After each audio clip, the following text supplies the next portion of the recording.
Meu ex-marido foi promovido no trabalho e começou a ganhar mais dinheiro. Então, processei-o para que nos pagasse mais pensão alimentícia. O juiz machista, em vez de entender a minha situação, disse que ele tinha que pagar menos e mandou-me fazer exames psicológicos. No final, tiraram-me os meus filhos porque, segundo eles, estou mal da cabeça. Eu sempre soube que o Ricardo nunca esteve à minha altura, pois a sua árvore genealógica não possui um único ramo que se destaque na alta sociedade. Quando nos casamos, fiz um sacrifício imenso apenas para manter as aparências e o padrão que a minha família tradicional sempre exigiu. O divórcio foi inevitável, e na altura aceitei uma pensão miserável que mal cobria os meus tratamentos estéticos indispensáveis e a escola bilíngue dos miúdos. Fiz essa concessão unicamente para não prolongar o contato com a energia suburbana dele, que sempre me causou arrepios. No entanto, o destino decidiu corrigir as coisas na última terça-feira, quando vi a notificação corporativa da promoção dele brilhar na tela do meu laptop. O Ricardo agora ostentava o título de diretor regional, um cargo que claramente exige uma sofisticação que ele não possui. O bônus anual dele sozinho seria suficiente para pagar a minha viagem anual para a Europa com o conforto que eu mereço. Chamei o meu advogado imediatamente, exibindo um sorriso de triunfo que há muito não sentia. Era a hora exata de reajustar os números e colocá-los no nível socioeconômico que me pertence por direito de berço. Afinal, um homem daquela extração social baixa não saberia o que fazer com tanto dinheiro e acabaria por gastá-lo em futilidades saloias. Entrei com o processo judicial exigindo o triplo da pensão alimentícia, alegando com total propriedade que o padrão de vida e o futuro dos meus filhos corriam sérios riscos. Para impressionar o tribunal e garantir uma vitória esmagadora, preparei meticulosamente diários de gastos detalhados e bitácoras de controlo rigorosas. Nesses cadernos, registrava cada centavo que o Ricardo gastava nas suas saídas ridículas com os rapazes. Incluí relatórios minuciosos feitos por mim sobre como a rotina humilde e os hábitos vulgares dele afetavam negativamente a linhagem nobre dos meninos. Levei toda essa documentação impecável numa pasta de couro legítimo da Prada para a audiência, um acessório que exala o poder que aquela sala precisava. Estava absolutamente certa de que a minha presença imponente e a minha elegância natural ditariam um resultado frente àquela gentalha do funcionalismo público. Para o meu absoluto choque, o juiz demonstrou ser um homem grosseiro e claramente ressentido com o meu extrato social elevado. Ele simplesmente desdenhou das minhas planilhas de estilo de vida, ignorando o esforço de uma mãe de elite. Pior do que isso, baseando-se no tom das minhas próprias anotações realistas sobre o Ricardo, o magistrado reduziu a pensão provisória. Numa clara demonstração de perseguição, ele ainda ordenou que eu me submetesse a exames psicológicos forenses. Saí do tribunal trêmula de ódio com tamanha inversão de valores, mas convicta de que os peritos viriam a minha superioridade intelectual imediatamente. Comentários da história principal. Usuário anônimo diz: a senhora acha mesmo que o sucesso profissional do seu ex-marido é o seu multibanco privado? Exigir o triplo da pensão só porque ele subiu na vida é de um parasitismo social assustador. O dinheiro é dele, não do seu salão de beleza. Resposta da OP. Você claramente não faz ideia do que custa manter o prestígio social e a educação de elite de duas crianças. Não se trata de parasitismo, mas sim de garantir que os meus filhos não sejam arrastados para a mediocridade em que pessoas como você vivem. Usuário anônimo 2 diz: levar uma pasta Prada para o tribunal para impressionar o juiz enquanto reclama que falta dinheiro para os miúdos é de uma hipocrisia sem limites. Será que a pasta de luxo serviu para tentar subornar o bom senso que lhe falta nessa cabeça? Resposta da OP. A classe, o berço e o bom gosto são conceitos absolutamente incompreensíveis para mentes vulgares e pessoas comuns. Apresentar-se com dignidade diante de funcionários públicos cinzentos é uma obrigação moral que pessoas da minha estirpe jamais negligenciam. Atualização 1. Já se passaram 3 dias desde a última atualização, e a onda de choque daquela audiência patética começou a bater diretamente à minha porta de forma avassaladora. O Ricardo, demonstrando um ato de pura mesquinice e pequenez de espírito, usou a decisão provisória do juiz para suspender imediatamente o pagamento extra que fazia por fora. Esse valor era o que sustentava a mensalidade do prestigiado clube de golfe dos miúdos, um espaço essencial para o convívio deles. A minha mãe ligou-me ontem à tarde completamente horrorizada e em pânico com a situação. A gerência do clube tinha acabado de lhe sugerir que a nossa conta familiar estava instável e com pagamentos atrasados. Como eles ousam questionar o meu apelido e a minha capacidade financeira diante dos nossos pares? Toda a minha reputação duramente construída no nosso círculo social mais íntimo está em risco iminente por causa da incompetência gritante daquele tribunal de província. Para piorar o cenário de perseguição, recebi a convocatória oficial para avaliação psicológica obrigatória. O documento estava assinado por uma funcionária de nível nitidamente inferior, alguém que provavelmente habita os subúrbios da cidade. Decidi, após refletir no meu closet, que não vou baixar a cabeça para essa gente desqualificada. Vou usar exatamente a mesma lógica analítica refinada dos meus diários de controlo para virar o jogo a meu favor. Pretendo provar a esta psicóloga que o Ricardo é quem possui uma mente instável, mesquinha e profundamente manipuladora. Demonstrando a minha lucidez, deixarei claro que sou a única pessoa capaz de dar aos meus filhos uma criação de elite condigna. Comentários da atualização 1. Usuário anônimo diz: a sua maior preocupação no meio de um processo judicial grave é a exclusão de um clube de golfe? O bem-estar dos seus filhos devia estar em primeiro lugar, e não as suas futilidades e festas de elite falidas. Resposta da OP. O ambiente social de alto nível determina diretamente o futuro e o sucesso dos jovens nesta sociedade competitiva. Garantir que os meus filhos frequentem os lugares certos é a definição mais pura de bem-estar, algo que mentes limitadas não alcançam.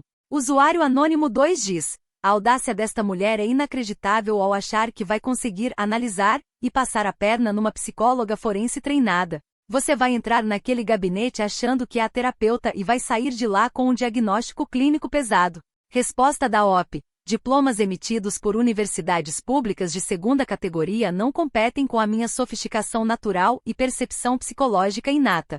Sei perfeitamente ler pessoas e aquela funcionária pública não será um obstáculo para mim. Atualização 2. Já se passaram 2 semanas desde a última atualização, e eu finalmente fui à entrevista agendada com a psicóloga do tribunal.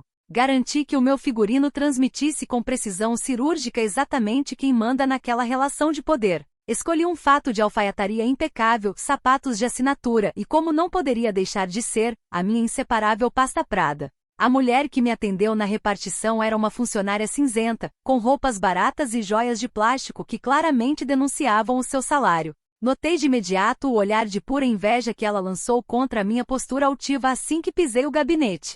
Durante a sessão, a mulher tentou repetidamente fazer perguntas capciosas e maliciosas sobre o histórico do meu casamento com o Ricardo. Contudo, mantive-me firme na minha posição de superioridade e não me deixei abalar pelas suas armadilhas baratas. Entreguei-lhe cópias autenticadas de absolutamente todas as minhas bitácoras de controlo financeiro e comportamental. Nelas, detalhei exaustivamente como Ricardo tentava sabotar a educação refinada dos rapazes nos fins de semana. Descreve como ele os levava a lanchonetes de fast food gordurentas a bordo do seu estúpido carro popular de classe média. Expliquei-lhe com toda a paciência do mundo que dedico aos ignorantes, que o Ricardo é um homem extremamente limitado. Afirmei que a recente promoção dele era apenas um golpe de sorte corporativo que deveria ser gerido por mim para o bem de todos. Notei com satisfação que a psicóloga anotava cada palavra sem parar no seu bloco de notas desgastado. Interpretei esse comportamento como um sinal claro de que ela estava finalmente a perceber a gravidade da situação mental do meu ex-marido. Saí daquela repartição pública sentindo-me vitoriosa e de alma lavada. Estava certa de que aquele relatório técnico seria o meu passaporte definitivo para esmagar o Ricardo na próxima audiência. Comentários da atualização 2. Usuário anônimo diz: você viu a psicóloga anotar sem parar e achou mesmo que ela estava a concordar consigo? Ela estava, na verdade, a redigir o seu bilhete de internamento psiquiátrico com todas as pérolas de arrogância que saíam da sua boca. Resposta da OP. A sua imaginação fértil e subdesenvolvida é típica de quem assiste a demasiadas novelas baratas na televisão. As anotações eram um registro factual da minha denúncia legítima contra a negligência cultural que o pai pratica. Usuário anônimo 2 diz: estou em choque absoluto com a sua burrice disfarçada de arrogância. Você entregou voluntariamente diários de perseguição obsessiva achando que estava a arrasar, mas acabou de assinar a sua própria sentença de culpa. Resposta da OP. A transparência absoluta, a ordem e a disciplina rigorosa sempre assustam os fracos e os desorganizados como você. O que chama de obsessão, a alta sociedade reconhece como controle de qualidade e educação rigorosa. Atualização 3. Já se passaram 3 dias desde a última atualização, e o meu mundo virou completamente de cabeça para baixo num pesadelo kafkiano sem precedentes. Houve uma audiência de emergência convocada hoje de manhã, e o que aconteceu naquela sala foi um massacre ultrajante à minha dignidade. Aquele relatório tendencioso da psicóloga barata foi apresentado formalmente ao tribunal, revelando uma distorção grotesca da realidade.